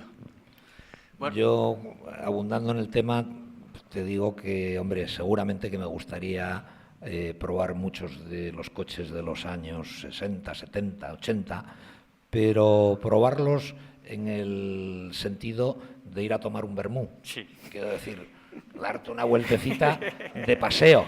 Sí, porque, pero no buscar el límite. Claro, como... claro. Yo mismo en mis carnes he sufrido lo que era, digamos, volver al remember. Me construí un Forescore para hacer unos rallies Y no era tan bonito como lo recordábamos aquello al final, ¿no? Hombre, lo que me di cuenta que era un trasto, que era un hierro malo y que encima te dejaba las muñecas y el polvo. O sea que... Después de pasar por el Audi 4 Superturismo, Ya, Claro, ya. claro, o sea que los tiempos claro, efectivamente pasan por que eso algo. es un poco lo que insisto yo en el libro, a lo largo de todo el libro, un poco yo creo que queda esto de, digamos, no sé cómo decirlo, ¿no? De mensaje, ¿no? De eso, de que no cualquier tiempo pasado fue mejor. En cada época hubo cosas muy buenas, pero realmente tenemos la tendencia de lo antiguo a quedarnos solo con lo bueno y además a amplificarlo, como digo yo, amplificado por las paredes del túnel del tiempo, ¿no? Mientras que lo malo lo olvidamos por completo, solo te acuerdas de ello. Entonces, claro, tú ahí, cuando probaste otra vez el Escort, dices, ostras, esto... Lo que dices tú, además, después de venir del otro, Claro, fíjate tú. después del DTM y esto, claro, no hay color. Ahí con las lucecinas que salen, el otro sale una luz, no hay nada. No hay luces, no hay nada. Bueno, casi me has dado pie para entrar Sí, ya con el sí. tema de la montaña. Totalmente. Y aprovechamos porque ya ves que la cámara que ya no graba. Ya quedó sin pila, ya la agotamos. Ya gasté la pila y la tarjeta y todo. Bueno, vamos a hablar entonces de los capítulos que dedicas, pues Es el concretamente, último. mira, uno de ellos al Es el capítulo último 20, capítulo. a dos Fs. Sí. Al Fito, que tenemos ahí a Ladino precisamente. Y Falperra, que está, sí. Y Falperra. Sí, es el último capítulo, lo llamo La Última Frontera, y lo dedico en particular a estas dos carreras porque son, digamos, las dos que en la península ibérica tenemos de Campeonato de Europa, con lo cual puedes ver lo máximo de la montaña europea ahora mismo, ¿no? Entonces, la montaña es la especialidad, tal vez no, sin duda, la más desconocida del automovilismo deportivo. Yo, en particular, siendo aficionado desde los 70, pues era la típica que veías en las revistas un poco por ahí, sí, bueno, la Lola Danone de Juan Fernández, leías la historia, sí, no sé qué, Puigmayor, el Mondor, Nesti, todo aquello, pero no le dabas tampoco la importancia que luego para mí ha ido cogiendo, ¿no? Es un poco la última que descubrí y ahora mismo es la que más me gusta y además es la que más estamos involucrados. Bueno, y Miguel conmigo ahora que hacemos Campeonato de España de montaña desde hace ya 3 temporadas, todos los reportajes para televisión y demás. Y es una especialidad que yo lo llamo la última frontera porque es algo así como donde quedan los últimos románticos o los últimos guerrilleros, ¿no? El último reducto de lo que era el automovilismo en los viejos tiempos, de lo que era el automovilismo más cercano al público, el automovilismo más pasional, más por afición, más sin intereses económicos, en el que puedes ver además una diversidad mecánica, también lo que hablaba antes José Antonio, ahora los rallies, en los circuitos los coches son más iguales, aquí pues puedes ver barquetas, puedes ver fórmulas, puedes ver CMs, puedes ver GTs, puedes ver coches de rallies, un poco de todo. Los ves además muy cerca, estás ahí en la carretera, a pie de carretera, separado de los coches nada más que por un guardarraíl, sintiendo o imaginándote lo que se podía sentir en los 60, en los 50, en aquellas carreras en las que yo imaginaba con un videojuego o leyendo revistas. Pues tú vas aquí al Fito, te pones en la rectona que llamamos aquí, ves acelerar allí los Fórmula 3000, las barquetas, y se te ponen los pelos de punta. Y dices, esto es lo más impresionante que hay, ¿no? Y lo estás viviendo de cerca y además gratis encima, ¿eh? O sea, esto ya, Eso ya. ya es más de lo más, ¿no? Y entonces es una especialidad en la que hemos acabado nosotros y en la que también han acabado estos dos señores que gracias a ellos estamos disfrutando además todavía más, porque los conoces, y los ves vivirlo de una forma muy intensa y además a mí en particular con ellos dos me llama muchísimo la atención. Ya veis la diferencia de edad, la diferencia de carrera de uno y de otro, uno más de los rallies, otro que viene casi de la Fórmula 1, Y yo en particular tengo un recuerdo vuestro de una subida de Falperra hace unos años, tú con el DTM, tú con el CM, que estabais allí pegándoos allí duramente por la victoria. Y yo bajaba de verlos pasar ahí a cuchillo por aquellas curvas, porque la subida de Falperra es una subida que hay en las inmediaciones de Braga, en Portugal, que es absolutamente impresionante, las velocidades que se alcanzan, los Barquetas superan los 2,70, tú que hiciste 2,50 y tantos, llegaste a hacer con el DTM, entonces yo los ves pasar allí, bajo, voy, como siempre hacemos el tema de prensa que hago yo, pues cuando acaba la manga, pues bajas y vas a hablar un poco con los pilotos, que te cuenten sus impresiones. Llego al camión de José y los encuentro ahí a los dos riéndose, partiéndose de risa, comentando la carrera uno con otro, que estaban luchando por la victoria entre ellos. Entonces, esa camaradería, y encima entre gente con esa diferencia de edad, con esa diferencia de orígenes, pues es lo que más me gusta de la montaña y con ellos lo estamos disfrutando pues todavía muchísimo más. Sí, además hay muy buen ambiente en la Sí, montaña, ¿eh? sí. Sí, sí. Por Además, eso es donde yo creo ahora mismo donde mejor ambiente hay. Y bueno, ellos nos pueden contar por qué acabasteis en la montaña. Bueno, a mí me tocó un poco, pues, gracias a Jesús, ¿no? Un año me llama para salir en a una Jesús carrera. Bango, no tiene nada que ver con el señor. No, no, Así alguno va a pensar al jefe Bango, al jefe así Bango. va a pensar alguien que Milagro aquí- divino. milagro. Bueno, joder. milagro es que haya un fabricante de coches de competición aquí en Asturias como Jesús Banco, con los pocos medios, y ese sí que es lo que yo hubiera querido ser de ingeniero, es él sin haber sido ingeniero. Ya, ¿eh? sí, sí, la verdad que es increíble lo que ha sacado. Un Yo fuera de serie. empecé con él en una carrera en Ubrique y una con otra empezamos a enlazar, ¿no? Yo cuando empecé con ellos no me lo imaginaba, me costó un poco adaptarme en las primeras carreras y muchas veces me lo recuerdan. Yo venía, pues además ese año del Mundial de Turismos, ¿no? Del BMW que tengo aquí, que muchísimas gracias, es un detallazo. Y claro, las cosas son muy distintas, la forma de trabajar, la gente y... Me costó un poco al principio, ellos todavía se ríen de mí a día de hoy cuando lo recordamos, pero he de reconocer que a otra forma de verlo, de trabajar, se trabaja muy fuerte, Bango avanza y se conoce el coche, obviamente como si lo hubiera parido en este caso, bueno, estoy muy a gusto, pero en lo que es la montaña me llamó mucho la atención los compañeros. Vienes de los circuitos donde no tienes ese ambiente, conoces a los dos compañeros con los que peleas en pista, el resto nada, un hola, un adiós, una cortesía, pero vas a tener una guerra en pista. En el Mundial de Turismos te vas a empujar, te vas a tirar, en las fórmulas lo mismo. Entonces, no, de repente en la montaña hay muy buen ambiente, todos arriba estamos tirados en la carretera esperando a que nos bajen. Te ganan o no, es por tiempo. Nunca puede haber una mala acción, un mal momento. Es muy raro también trampas, descalificaciones. Ahora me tocó ver un poco más de cerca, que José ya lo conocía, yo no. El tema del europeo, lo mismo. O sea, llegas arriba con quien está ganando el europeo, quien se lo están peleando, hablan entre ellos, se comentan, te ayudan, preguntas qué pasa esta rueda, te dicen presiones, te orientan, que se van a guardar una décima para ellos, ¿no? Sí, pero lo que te dan de por sí, esa facilidad, esa naturalidad, son carreras que me lo estoy pasando muy, muy bien, estoy disfrutando como nunca, ¿no? Para mí ahora mismo pues disfrutas de las carreras de otra forma, ya no es tu trabajo, tu dedicación, y muchas veces lo dije y lo dije públicamente, que ojalá termine como José, ¿no? Muchos años disfrutando de las carreras, pudiendo estar ahí, y el otro día os hice un comentario que hoy que está José delante, repetirlo porque me dejó marcado. Era en la época del DTM. Estábamos en una carrera que nos llevaron a Galicia. Nos llevaron allí, era un compañero mío que no la tenía. Bueno, estábamos allí. La bola de Furriol. Efectivamente. Y nada, empezamos la carrera, era una carretera la verdad que bastante mala, complicada, entonces nosotros con el CM contra el DTM, la verdad que ahí jugábamos a favor y estamos en meta. Como siempre lo que digo, estábamos ahí apoyados, está José apoyado en el coche, tranquilamente, fumando, a lo mío, y estamos allí y empieza a chispear un poco, empieza a chispear y me hace, que queda carrera, ¿eh? Ojalá llegue ese momento, ¿no? Disfrutando así de las carreras, decir, oye, va a haber guerra, pues hay guerra, ¿no? Y disfrutándolas. Para mí es lo más importante que pueda haber en el automovilismo, y aquí en la montaña pues estoy encontrando gente, mucha gente que disfruta de ellos, y creo que José es un ejemplo, y ojalá pueda estar así porque merece la pena. Las carreras al final es algo que nos gusta, que nos encanta, y mucha gente que tiene la oportunidad no las disfruta, y me da pena. Me ha puesto a huevo Javi aquí una cosa. Cuando dijo lo de visto de otra forma, me ha puesto a huevo que nos hiciéramos publicidad tú y yo, porque ya desde el año pasado empezamos a hacer una serie de reportajes, aparte de lo que ya hacemos para Teledeporte. Hacemos un reportaje con la camarina esa que tenía yo ahí, esa que es así.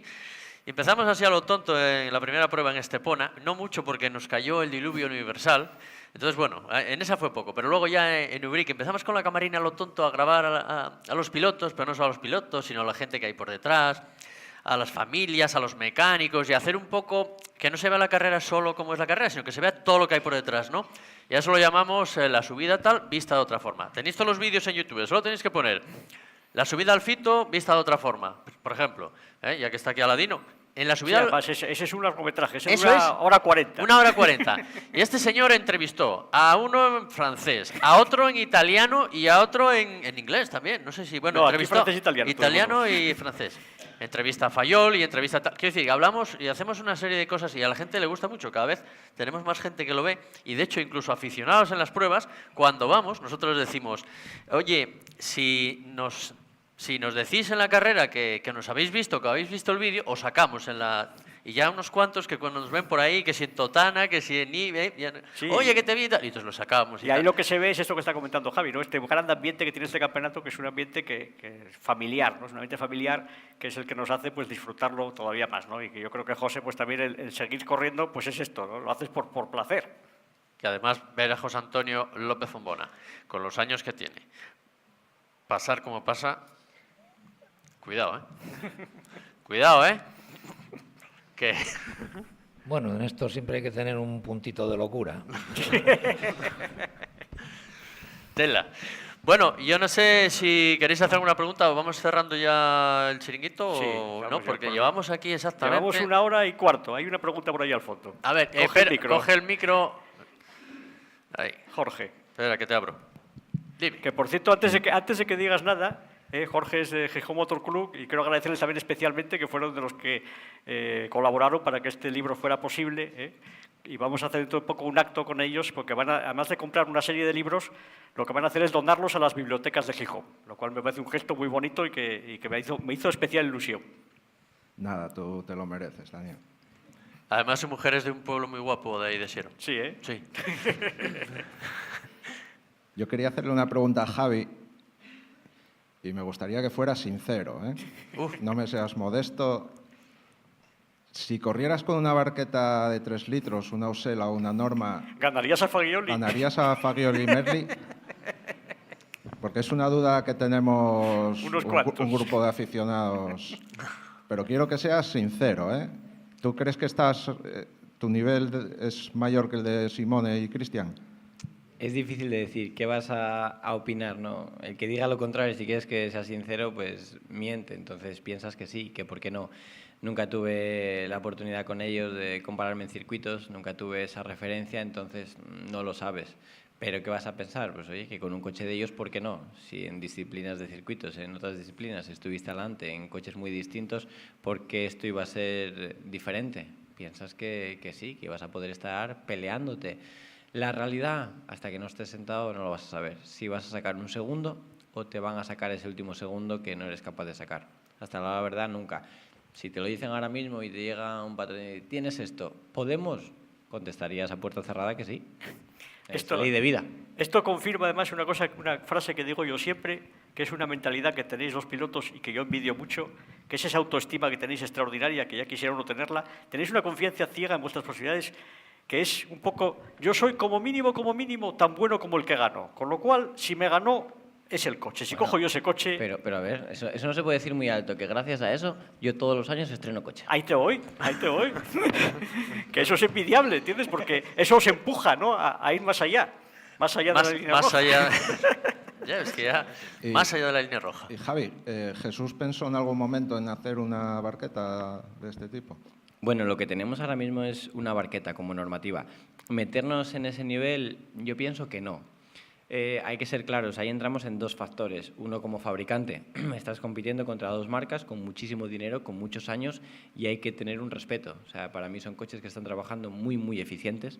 Habría que invertir muchísimo dinero, ver si eres capaz y luego a ver cómo lo rentabilizas. Es un mercado a la montaña que económicamente, para hacer una empresa rentable, es arriesgado y duro. Es más, Norma ahora mismo está empezando a ser una gran empresa gracias a meterse en los circuitos, no por la montaña en sí, y Osela pues por todo lo que mueven en Italia con el tema de institutos y bueno, vienen otros temas fiscales y demás, y de dónde sacar el dinero. En nuestro caso se pretende hacer una barqueta Mi objetivo cuando empezamos con esto es rodar a menos de 1 segundo por kilómetro de ellos, con mucho menos de la mitad de presupuesto. O sea, poder tener una barqueta que no por 150.000 una 2 litros o 220.000 una 3 litros, sino que por debajo de 80.000, 75, 78 como estemos, rodemos a menos de 1 segundo por kilómetro de ellos. Eso pienso que sería un producto hacia cliente que es el que encaja y es rentable. Entonces mi objetivo y mi trabajo ahora mismo, siendo realistas, no es poder ganar a Simone o a Merli, sino es poder estar, por ejemplo, en un Fito a menos de 5 de ellos, poder rodar en Falperra a menos de 5 de ellos. Eso para nosotros sería un objetivo de trabajo donde creemos que hicimos el producto que buscábamos. Hay mucha gente en Europa que le gustaría correr rápido, pero hombre, 200.000 euros para rodar tienen unos pocos. Sin embargo, 75.000 puede haber muchos más. Es un negocio al final, hay que ser claros. Y nada, si me permites una última pregunta para don José Antonio López Fombona, como lo llamo yo. Y es que, bueno, era el piloto favorito de mi padre y tal. Y es que yo tengo otro piloto favorito, que es un tal Sergio López Fombona. Y yo. Y bueno, quería saber un poco de Sergio, que nos lo tienes un poco apartado del tema. No, mira, posiblemente una anécdota más de mi trayectoria es que yo corro a pesar de la oposición que siempre tuve en casa, primero con mis padres y luego con mi mujer. Entonces, el caso de Sergio no es ese. Sergio ha tenido siempre mi apoyo y si no está corriendo ahora es porque él decidió hace unos años centrarse en crear una familia que tiene 2 hijos pequeños y en su trabajo, que lo está haciendo estupendamente. Hoy concretamente está de congreso por ahí fuera y es lo que lo tiene secuestrado. Es decir, él no se olvida porque le apetece, de vez en cuando le sale el decir, ya me gustaría. Yo te puedo decir que todos los años renovamos el dominio de la web, ¿eh? Le pregunto, oye, ¿qué lo renovamos? Sí, hombre, a ver si este año hacemos algo. O sea, que él todavía está ahí Algo va a pensando, hacer ¿eh? seguro, algo va a hacer seguro. Sí, pero con 2 críos, o sea, tiene un crío de 6 años y una cría de 2 y un trabajo Bueno, íntegro, tú estuviste también unos cuantos años de parón, ¿no? Sí, yo estuve pues prácticamente 16 o 17 años de parón. ¿Él cuánto lleva? Él debe llevar ya 7. 7, bueno. Por ahí, pues todavía ya volverá. estamos ahí. Volverá. Sí. Pero Bueno. veremos. ¿Y los nietos qué? ¿Ya sienten la pasión del No, abuelo o qué? No creo. Yo, igual que con mis hijos, con mis nietos tampoco pienso influirles. Quiero decir, no soy de aquellos que los coge de la mano y se los lleva a ver las carreras. No. Yo, de momento, si surge de ellos, fenomenal, pero si no. Yo no tengo ninguna intención de inculcárselo. Entre otras cosas, porque es un deporte difícil, ingrato, carísimo y que tiene encima riesgo. Entonces, como dice la mayoría, y creo que muy acertadamente, un balón cuesta muy poco y mira que si me sale un Messi... Que va a ser que no, ya te digo yo que eso es lo que piensan todos los padres, pero al final no hay Messi Pues que valga. casi creo que es más fácil que salga un Messi que un Hamilton. Bueno, dime, Dani. Nada, que quería yo un poco para cerrar, pues, turno de agradecimientos por mi parte, ¿no? Primero a los que estáis aquí, que sois un poco la representación... Espera, si me permites Sí, por supuesto. un momentín. Quería deciros, para los que no lo habéis leído, que el libro de Daniel, Más allá de la línea roja, mentiría si digo que me ha sorprendido. Y mentiría porque le conozco hace mucho, sé cómo escribe y es de los pocos que, como digo yo, domina la pluma. Domina la pluma en muchos aspectos. El libro me ha producido una satisfacción enorme, te transporta literalmente a las vivencias que él sabe verter en el libro de una manera genial, lo hace muy ameno, lo hace muy entretenido, las descripciones que hace no solamente de los coches y los pilotos, sino de los sitios, de las situaciones, de las vivencias personales, son inenarrables. Es decir, es todo un lujo. Poder leer este libro es todo un lujo. Me ha costado el apartarme de él por las noches, porque casi me lo leo en 2 tirones, porque es tan ameno y tan entretenido que te absorbe y recomiendo que lo leáis. Y lo que es un lujo es tener a un tío con esa cabeza y con esa memoria, porque las cosas que pone en el libro, es que se acuerda de ello, que yo no me acuerdo lo que hice ayer, es increíble, es una pasada, la verdad. Bueno, pues eso no solo memoria, sino también mucha bibliografía. Que No, tengo no, la casa pero- llena de revistas ahí. Pregúntale a mi madre cómo tenía yo la habitación y cómo la sigo teniendo, de revistas y de libros. Es que además, no sé si os pasará como a mí, pero es que yo cuando me estoy dando cuenta lo estoy leyendo con la voz de Daniel. Vaya pesadilla. Sí, sí, O sea, no solo te pasa a ti, ¿no? Es que es más auténtico, porque cuando te das cuenta estás con la voz particular de Daniel y con el énfasis ese que pone él. O sea, que es Digo- audiolibro sin saberlo. Habrá que hacerlo en un audiolibro. Sí, mira, ¿Eh? yo creo que consigue una cosa que es bastante difícil y es transmitir las emociones. O sea, es un libro que las emociones las sientes. Y Sí, pero, otros bueno, pero es que ya lo, escritores, pues, lo consigue en las crónicas que hace de las pruebas también. Ya consigue eso de que la leas, porque hay crónicas que empiezas a leerlas y lo que dices tú, el resultado ya, la clasificación ya me la sé, cuéntame ese otro más que te cuenta Daniel. Que es otra de las cosas también, que yo, Miguel y Daniel, no sé los días de ellos cuántas horas duran para hacer todo lo que hacen. Porque Necesitábamos... a mí no me llega, a mí no me da ni para hacer la mitad. No, a mí tampoco. A mí me ven poco en casa, ya te lo digo. En fotos y cosas de esas. Estamos todo el día por ahí. Yo sí. esto os agradezco especialmente porque además mi obsesión al escribir el libro es que fuera entretenido, porque yo me conozco y sé que me empiezo a enrollar y me puedo enrollar más de la cuenta, ¿no? Entonces cuando hago las crónicas de las webs, pues como en la web no hay límite de espacio, tiras para allá y ahora venga, lo que salga, ¿no? Pero en el libro yo quiero cada historia se lea más o menos de un tirón y que no se te haga pesada. Entonces, fue un poco la obsesión, ¿no? Que fuera entretenido, que no sea crónica al uso, que nadie se piense, al que no le guste el mundo del motor lo puede leer igual, porque no son crónicas periodísticas, ¿no? Sino que son un poco, pues, como digo yo, batallitas, ¿no? Batallitas más o menos noveladas, más o menos historiadas, con una base, pero claro, que son... Y aderezadas con tu experiencia. Exactamente. Pero vamos, y eso tampoco cuento en mi vida, o sea, al Bueno, contrario. pero sí que hay momentos Sí, donde vas... lo que hago es un poco el hilo conductor, la excusa, ¿no? La excusa para ir contando las cosas es un poco lo que yo fui viendo, ¿no?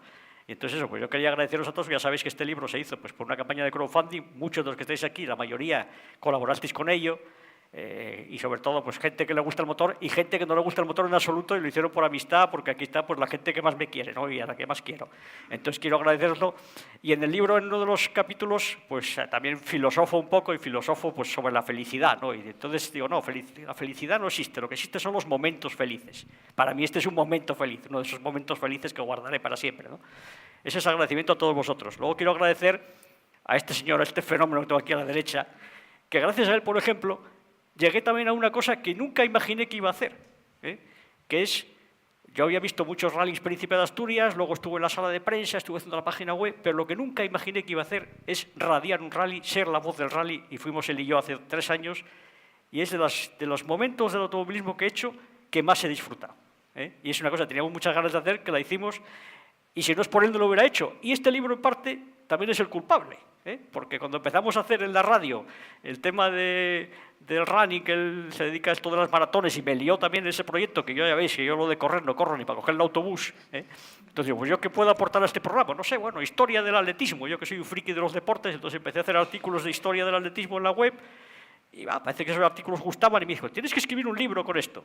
Y entonces al final el libro del atletismo no salió, pero con esa idea acabó surgiendo este libro. O sea que aquí tenéis al culpable de todo esto, ¿no? El primero de muchos seguro. Y espero que los siguientes no necesiten el crowdfunding ni a libros.com, sino que ya venga una editorial y diga, chaval, ven para acá que vamos a hacer unos cuantos. Eso ya veremos. Seguro, estoy Y luego, convencido de ello. El último agradecimiento pues es a los pilotos en general y aquí a estos dos fenómenos en particular, y a ellos les dedico pues una frase de la película esta famosa de Grand Prix, que es una frase que más que lo dice la protagonista femenina, el personaje se llama Louise, la actriz es Eva Merisain, y ella es una mujer, pues como muchas que estáis aquí, ajena al mundo del motor y que llega pues a través del amor a un piloto, ¿no?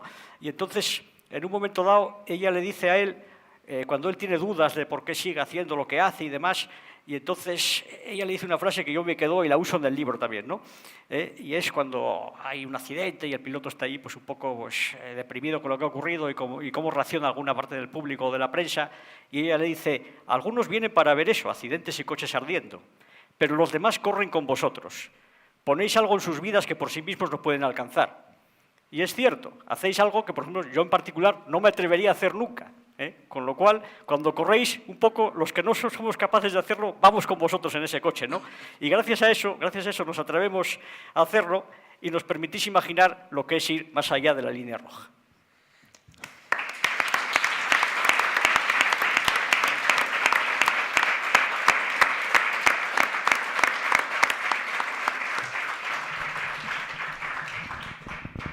Bueno, pues muchísimas gracias a todos por estar, a Dani por ser como es, llevo más de 10 años por ahí con él Y los que quedan, y os puedo asegurar que con los medios que tenemos hacemos virguerías. Ya quisieran grandes cadenas hacer lo que hacemos nosotros, ¿eh? Y eso en parte es gracias a la cabeza. Nosotros siempre decimos que nos compenetramos muy bien. Él es el cerebro, yo... Bueno, el cuerpo no, pero bueno. Nos compenetramos muy bien. Esperamos seguir así. El libro es una pasada. El que no lo tenga le recomiendo que se lo compre y que solo son 18 euros. Y lo dicho, muchas gracias por estar aquí. Espero que hayáis pasado un buen rato. Y ya sabéis que si queréis volver a escuchar todo esto, pues lo tendremos luego ahí en el podcast. Muchas gracias a todos, de verdad. Gracias.